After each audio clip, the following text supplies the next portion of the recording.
Hello everyone, I am Assistant Professor Ravi Kumar, Department of Computer Science from Krishna College Raleigh. So students, आज के इस lecture में हम जिस topic के बारे में डिस्कस करने जा रहे हैं उसका नाम है टेबल। तो सबसे पहले हम यह जानेंगे कि टेबल होता क्या है। तो मैंने यहाँ पे एक डेफिनेशन दी है, बहुत ही इजी डेफिनेशन दी है मैंने यहाँ पे, जिससे आपको यह आसानी से समझ में आ जाएगा कि टेबल क्या होता है। अ table is a data structure that organises information into rose and columns. तो बच्चों, टेबल क्या है? टेबल एक डेटा स्ट्रक्चर होता है जिसमें हम किसी भी इंफॉर्मेशन को रोज और कॉलम्स में व्यवस्थित करते हैं। यह किसी भी इंफॉर्मेशन को रिप्रेजेंट करने का सबसे आसान मेथड है। तो टेबल में हम जो टैग्स यूज़ करते हैं, आइए उसके बारे में भी जान लेते हैं। तो बच्चों, मैंने यहाँ पे टेबल में यूज़ किए जाने वाले सभी बेसिक टैग्स और सभी बेसिक एट्रीब्यूट्स के बारे में बताया है। तो बच्चों, हमारे वेब पेज में टेबल को ऐड करने के लिए हम जिस टैग का इस्तेमाल करते हैं वह है टेबल टैग। और टेबल टैग में हम 3 और इम्पॉर्टेंट टैग्स का इस्तेमाल करते हैं टेबल को बनाने के लिए, जिसमें से पहला टैग है टीआर टैग, जिसका मतलब होता है टेबल रो, और दूसरा टैग है टीएच टैग, जिसका मतलब होता है टेबल हेडिंग, और तीसरा टैग है टीडी टैग, जिसका मतलब होता है टेबल डाटा। तो बच्चों, टेबल में हम कुछ एट्रीब्यूट्स का भी इस्तेमाल कर सकते हैं। तो मैंने यहाँ पे कुछ बेसिक एट्रीब्यूट्स के बारे में दिखाया है, जिसमें से मैंने पहला जो एट्रीब्यूट दिखाया है यहाँ पे वह है अलाइन। तो अलाइन एट्रीब्यूट हमारे टेबल को हॉरिजेंटली कंट्रोल करने के लिए काम करता है। तो अलाइन एट्रीब्यूट की मदद से हम अपने टेबल को अपने वेब पेज पे लेफ्ट, सेंटर और राइट कहीं पे भी ऐड कर सकते हैं। तो दूसरा एट्रीब्यूट है बच्चों वी अलाइन, जिसका मतलब होता है वर्टिकल अलाइन। बच्चों, वी अलाइन एट्रीब्यूट की मदद से हम अपने टेबल को वर्टिकली अपने वेब पेज पे कहीं पे भी ऐड कर सकते हैं। टॉप, मिडल और बॉटम, इन तीनों पोजीशंस में कहीं पर भी ऐड कर सकते हैं। तो बच्चों, थर्ड एट्रीब्यूट है विड्थ। तो अपने टेबल की विड्थ को देने के लिए हम विड्थ एट्रीब्यूट का इस्तेमाल करते हैं। तो यह हम पिक्सल्स में भी दे सकते हैं और परसेंटेज में भी दे सकते हैं। इसी तरह से जो फोर्थ एट्रीब्यूट है वह है बॉर्डर। तो अपने टेबल के बॉर्डर को देने के लिए हम बॉर्डर एट्रीब्यूट का इस्तेमाल करते हैं। तो यह भी हम पिक्सल में भी दे सकते हैं और यह हम परसेंटेज में भी दे सकते हैं।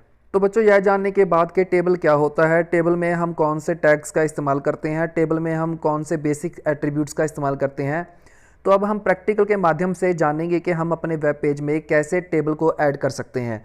तो बच्चों, मैंने पहले से ही यहाँ पे एक HTML के प्रोग्राम का बेसिक स्ट्रक्चर तैयार करके रखा हुआ है और इसमें मैंने टेबल के नाम का टाइटल दे दिया है। तो चलिए अब हम इसमें टेबल क्रिएट करेंगे। तो बच्चों, मैंने जैसे आपको पहले ही बताया था, तो हम इसके लिए सबसे पहले एक टेबल नाम का टैग ऐड करेंगे। तो मैंने यहाँ पे टेबल नाम का एक टैग ऐड कर लिया है। तो बच्चों, सबसे पहले मैं टेबल में कुछ बेसिक एट्रीब्यूट्स को ऐड करूँगा। तो सबसे पहले मैं यहाँ पे टेबल की विड्थ को दूंगा। तो मैं यहाँ पे जो विड्थ दूंगा वह दूंगा परसेंटेज में। तो आप इसकी विड्थ पिक्सल्स में भी दे सकते हैं, तो मैं यहाँ पे परसेंटेज में दे रहा हूँ। तो आगे चलकर हम जिस एट्रीब्यूट को ऐड करेंगे वह है बॉर्डर। तो बॉर्डर मैं यहाँ पे दूंगा पिक्सल में, इसकी लेंथ दूंगा बॉर्डर की। तो मैंने यहाँ पे पिक्सल में यहाँ पे बॉर्डर की लेंथ दे दी है। तो इसके बाद हम टेबल टैग को बंद कर देंगे। तो बच्चों, टेबल टैग ऐड करने के बाद हम यहाँ पे बेसिक टैग को ऐड करेंगे जिसका नाम है टेबल रो। और इसी टेबल रो टैग में हम एक और टैग को ऐड करेंगे जिसका नाम है टेबल हेडिंग।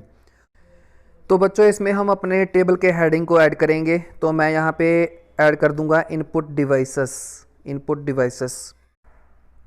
तो इसी के साथ हम अपने टेबल में एक और टेबल हेडिंग लेंगे और इसमें भी हम अपने एक और हेडिंग को ऐड करेंगे। तो मैं यहाँ पे लिख रहा हूँ आउटपुट डिवाइसेस। तो मैंने यहाँ पे एक और टेबल हेडिंग ऐड कर दिया है। तो चलिए बच्चों, हम अपने टेबल में एक और टेबल रो को ऐड करते हैं। तो मैं यहाँ पे एक और टेबल रो को ऐड करूँगा और इसमें हम अपने टेबल का डेटा देंगे। तो इसके लिए हम जिस टैग का यूज़ करेंगे वह है टीडी टैग और इसमें हम एक इनपुट डिवाइस का नाम ऐड करेंगे। तो मैं यहाँ पे लिखूँगा कीबोर्ड और इसके बाद हम एक और टेबल डाटा टैग को ऐड करेंगे इसमें। तो मैंने यहाँ पे टीडी टैग को ऐड कर दिया है और इसमें मैं यहाँ पे एक आउटपुट डिवाइस का नाम लिखूँगा जिसका नाम है मॉनिटर। तो इसी के साथ हम एक और टेबल रो लेंगे बच्चों। तो मैंने यहाँ पे एक और टेबल रो ले ली है और इसमें हम टेबल डाटा को ऐड करेंगे। तो यहाँ पे मैं लिखूँगा माउस। तो मैंने यहाँ पे टेबल डाटा में ऐड कर दिया है माउस। इसी के साथ मैं एक और टेबल डाटा टैग को ऐड करूँगा अपने टेबल में, और इसमें मैं लिखूँगा प्रिंटर। तो मैंने यहाँ पे लिख दिया है प्रिंटर। तो इसी के साथ हमारा जो बेसिक टेबल है वह बन के तैयार हो गया है। तो बच्चों इसके बाद हम अपनी फ़ाइल को सेव करेंगे और इसके बाद हम अपने प्रोग्राम को रन करेंगे। तो बच्चों जैसे ही हम अपने प्रोग्राम को रन करते हैं तो आप देख सकते हैं कि हमारे ब्राउज़र की स्क्रीन के ऊपर आपको एक टेबल नज़र आ रहा है। तो बच्चों इस तरह से आप अपने वेब पेज पे टेबल को ऐड कर सकते हो। तो चलिए बच्चों टेबल के कुछ और एट्रीब्यूट्स के बारे में भी डिस्कस करते हैं। तो बच्चों जब भी हम अपने वेब पेज पे कोई भी टेबल को ऐड करते हैं तो वह हमेशा हमें लेफ़्ट पे नज़र आता है। तो अगर हम अपने टेबल को सेंटर में या राइट में दिखाना चाहते हैं अपने वेब पेज पे तो हमें अलाइन एट्रीब्यूट का इस्तेमाल करना होगा। तो चलिए मैं आपको यहाँ पे करके दिखाता हूँ। तो हम क्या करेंगे कि टेबल में ही हम अलाइन एट्रीब्यूट का इस्तेमाल करेंगे। तो मैं यहाँ पे लिख दूँगा अलाइन। तो इसके साथ ही मैं यहाँ पे लिखूँगा सेंटर। तो मैंने यहाँ पे अलाइन एट्रीब्यूट को ऐड कर दिया है टेबल में। तो इसी के साथ हम अपने प्रोग्राम को सेव करेंगे और इसके बाद हम अपने प्रोग्राम को रन करेंगे। तो चलिए बच्चों अपने प्रोग्राम को हम रन करते हैं। तो बच्चों जैसे हम अपने प्रोग्राम को रन करते हैं तो आप देख सकते हैं कि जो टेबल हमें अपने वेब पेज पे लेफ़्ट पे नज़र आ रहा था अब वह सेंटर में नज़र आ रहा है। तो बच्चों अगर हम अपने टेबल को अपने वेब पेज में राइट में दिखाना चाहते हैं तो हम सिंपली वहाँ पे सेंटर की जगह राइट लिख देंगे। तो मैं यहाँ पे लिखूँगा राइट। तो मैंने यहाँ पे राइट लिख दिया है। तो चलिए हम अपने प्रोग्राम को सेव करेंगे और इसके बाद हम अपने प्रोग्राम को रन करेंगे। तो बच्चों जैसे ही हम अपने प्रोग्राम को रन करते हैं तो आप देख सकते हैं कि ब्राउज़र की स्क्रीन के ऊपर जो टेबल हमें पहले सेंटर पे नज़र आ रहा था अब वह राइट में नज़र आ रहा है। तो इस तरह से हम अलाइन एट्रीब्यूट की मदद से अपने टेबल को अपने वेब पेज पे कहीं पे भी दिखा सकते हैं। तो बच्चों जैसे अलाइन एट्रीब्यूट काम करता है वैसे ही आप वी अलाइन एट्रीब्यूट का इस्तेमाल करके अपने वेब पेज पे टेबल को टॉप, मिडल या बॉटम कहीं पे भी डिस्प्ले कर सकते हो। तो बच्चों अगर आप अपने टेबल में बैकग्राउंड कलर देना चाहते हैं तो हम यहाँ पे बीजी कलर एट्रीब्यूट का इस्तेमाल करके हमारे टेबल की बैकग्राउंड पे कलर दे सकते हैं। तो मैंने यहाँ पे बीजी कलर एट्रीब्यूट को ऐड कर दिया है। तो इसके बाद हम अपने प्रोग्राम को सेव करेंगे और इसके बाद हम अपने प्रोग्राम को रन करेंगे। तो बच्चों जैसे ही मैं अपने प्रोग्राम को रन करता हूँ तो आप देख सकते हैं कि हमारे जो टेबल का बैकग्राउंड कलर है वह अब वाइट से रेड नज़र आ रहा है।